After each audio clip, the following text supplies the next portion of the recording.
لیکن آج آپ دیکھتے چلے جائیں جیسے جیسے زمانہ گزرتا جا رہا ہے قرآن کا حسن بے نقاب ہوتا جا رہا ہے، قرآن مقدس کے علوم کا انکشاف ہوتا جا رہا ہے، لوگ قرآن پر تحقیق کر رہے ہیں۔ افسوس تو یہ ہے سب قرآن کی طرف متوجہ ہیں، اور جس قوم کے لیے قرآن آیا تھا وہ قوم اس قرآن سے بے توجہی کر رہی ہے۔ اللہ قرآن حسن اور معنی کے اعتبار سے یہ ہے، اور اثر آفرینی کے اعتبار سے قرآن کی شان یہ ہے کہ قرآن اغیار کو بھی اپنا بنانے کا ہنر جانتا ہے۔ بے شک حق۔ قرآن نے اغیار کو اپنا بنایا۔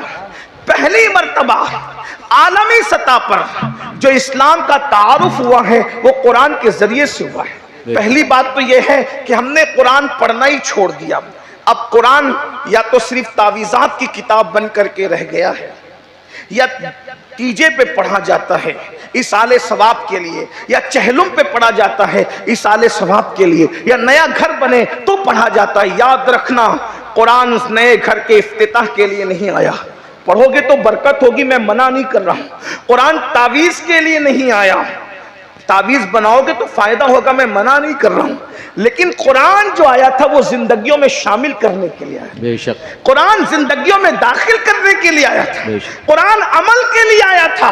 اور کون سا وہ عنوان ہے جس پر گفتگو قرآن نہیں کرتا؟ بے شک۔ اللہ اکبر۔ تو قرآن کی اثر آفرینی کا ذکر کروں، اس کے بعد آگے بڑھتے ہیں، وقت میں جتنی گنجائش رہے گی تھوڑا تھوڑا آگے بڑھیں گے تاکہ قرآن کے ہر حسن پر ہم دو دو چار چار جملے بطور خراج پیش کر سکیں۔ قرآن کی اثر آفرینی کیا ہے؟ عالمی سطح پر جو سب سے پہلا تعارف اسلام کا پیش ہوا ہے وہ حبشہ کے دربار میں، نجاشی کے دربار میں ہوا ہے۔ جو پہلی ہجرت ہوئی ہے، پہلی ہجرت کے بعد جب مکے کے لوگوں کو ایسا لگا کہ وہاں جانے کے بعد مسلمان امن اور چین سے زندگی گزار رہے ہیں، تو وہاں پر ایک بہت بڑا وفد جو ہے تحفے تحائف کے ساتھ نجاشی کے دربار میں بھیجا گیا کہ جا کر کے نجاشی کو ورغلایا جائے، نجاشی کو بہکایا جائے، اور شاہ حبشہ کو بہکا کر ان کو وہاں سے نکلوا دیا جائے۔ وہ مٹھی بھر مسلمان جب وہاں سے نکلوا دیے جائیں گے تو ہماری فتح ہوگی، ہم پہلے سے زیادہ ظلم کریں گے۔ میں اپنے جوانوں کی توجہ چاہتا ہوں، ذرا غور سے سننا۔ ہم اسلام کی خدمت تو کرنا چاہتے ہیں، مگر قرآن سے ہمارا رشتہ کیا ہے؟ قرآن سے ہمارا تعلق کیا ہے؟ ہم قرآن سے کتنا قریب ہیں؟ اللہ اکبر۔ اندازہ فرمائیں۔ اس کے بعد وہ وفد جاتا ہے، وفد میں جو لوگ تھے میں ان کے نام تو نہیں لوں گا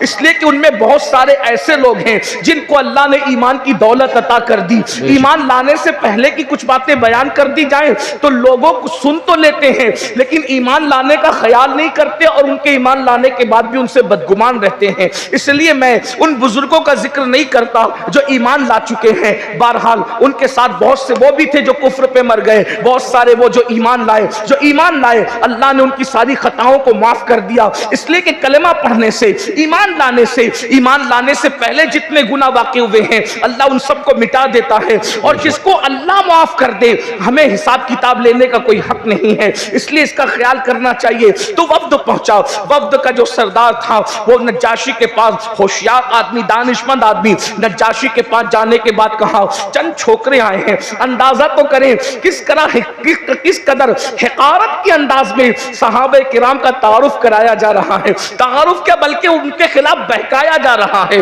مکے کا سردار کہتا ہے کہ چند چھوکرے آئے ہیں اور وہ چھوکروں نے جو ہے ہماری ناک میں دم کر رکھا ہے، بھاگ کر کے چلے آئے ہیں اور یہ نئے دین کی باتیں کرتے ہیں، تمہارے مذہب کے خلاف بھی بولتے ہیں۔ یہ سب سے بڑی کمزوری انسان کی ہے۔ انسان کو کسی کی کتنی بھی شکایت کر دو کان پہ جو رہیں گے نہ رہیں گے، لیکن جب کہو کہ تمہارے خلاف بھی ہے تو انسان فوراً اٹینشن ہو جاتا ہے۔ اللہ اکبر۔ نجاشی جو حبشہ کا بادشاہ تھا وہ مذہباً عیسائی تھا، اور اس کی پورا جو وہ ملک جو ہے عیسائیت کے رنگ میں رنگا ہوا تھا، راہبوں کے پاس بیٹھتا تھا، پادریوں کے ساتھ اس کا اٹھنا بیٹھنا تھا، خود بھی عیسائی تھا، عیسیٰ علیہ السلام کا دل سے دیوانہ تھا، عیسیٰ علیہ السلام کو خدا کا بیٹا مانتا تھا کہ وہ تو تمہارے مذہب کے خلاف بھی بولتے ہیں۔ مگر یاد رکھنا دانشمند لوگوں کا طریقہ یہ ہے، کسی مذہب کا ہو، کہیں کا رہنے والا ہو، اگر اس تک بات پہنچے تو وہ تحقیق کرے گا۔